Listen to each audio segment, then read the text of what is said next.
Bonjour à toutes et à tous pour ce 6e rendez-vous sur la vie et les enseignements de Rabbi Nachman de Breslev. Rabbi Nachman de Breslev, dans sa jeunesse, bien avant sa bar mitzvah, a essayé tous les moyens de dévotion possibles et imaginables pour se rapprocher de Dieu. Il a eu recours à des mortifications extraordinaires. Vous avez peut-être entendu parler des Gilgulei Sheleg, du fait de se rouler sans vêtements dans la neige pour mortifier son corps, pour ressentir plus son âme. Et Rabbi Nachman avait une particularité, c'est que souvent dans l'année, il jeûnait d'un Shabbat à l'autre. Et aussi, il avait une autre particularité, c'est que pendant une période de son existence, il n'avalait pas les aliments. C'est-à-dire qu'il les mangeait, il avalait sans mastiquer les aliments, afin de ne pas ressentir le plaisir de la nourriture, pour mortifier son corps et se rapprocher de Dieu.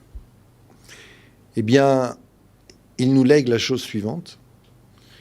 Il nous dit, de toutes les dévotions, de toutes les mortifications, je les ai toutes essayées. Et si j'avais su à l'époque la force de l'Aïd-Bodédout, je ne me serais jamais mortifié.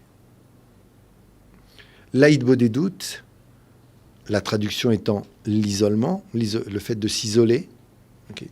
L'Aïd-Bodédout, au sens de Rabbi Nachman, c'est de prendre un moment chaque jour et de s'isoler pour parler à Dieu, écoutez bien, comme on le ferait à son meilleur ami.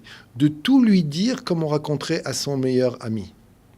Et sur cette dévotion, Rabbi Nachman nous dit Aïd Bodedut Ima'ala Eliona Gdola Minakol. C'est un niveau très élevé, supérieur à tous les conseils de dévotion qu'on pourrait pratiquer. Alors, la première question qui se pose, c'est mais s'isoler pour parler à Dieu, ce n'est pas une chose nouvelle. Les tzadikim ont toujours parlé à Dieu. La prière elle-même, avant qu'elle soit régie par un texte institué par les sages de la Grande Assemblée, la prière elle-même, c'était une prière personnelle avant. Ce qu'il faut comprendre, c'est que les tzadikim, leur travail, c'est un travail de dévoilement.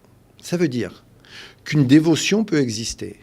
Un pasouk existe avec une compréhension du pasouk. Mais le travail des tzadikim, c'est de casser les murs, les obstacles, les barrières provoquées par l'exil qui nous empêchent d'accéder à la véritable profondeur, au véritable sens de la dévotion et du verset en question. Donc, lorsque Rabbi Nachman nous dit que Aïd Bodedut, c'est aujourd'hui le meilleur moyen de s'approcher de Dieu, c'est parce que, de par sa dévotion personnelle, il a atteint ce secret. La dévotion existait, mais la puissance de cette dévotion était cachée. Et tant qu'elle était cachée, elle ne pouvait pas descendre sur terre. Parce que justement, le fait que ce soit caché, c'est-à-dire c'est un obstacle, un écran qui empêche à cette puissance de descendre. Donc Rabbi Nachman, de par son combat spirituel, a atteint la véritable puissance d'Aïd Bodedut et, comme tous les tzadikim, a fait descendre sur terre la véritable puissance d'Aïd Bodedut. Et aujourd'hui, lorsqu'il dit que l'Aïd Bodedut est le moyen de se rapprocher d'Hachem qui est le plus efficace, le plus puissant, c'est parce qu'il a dévoilé, il a atteint cette puissance et il nous l'a fait partager aujourd'hui.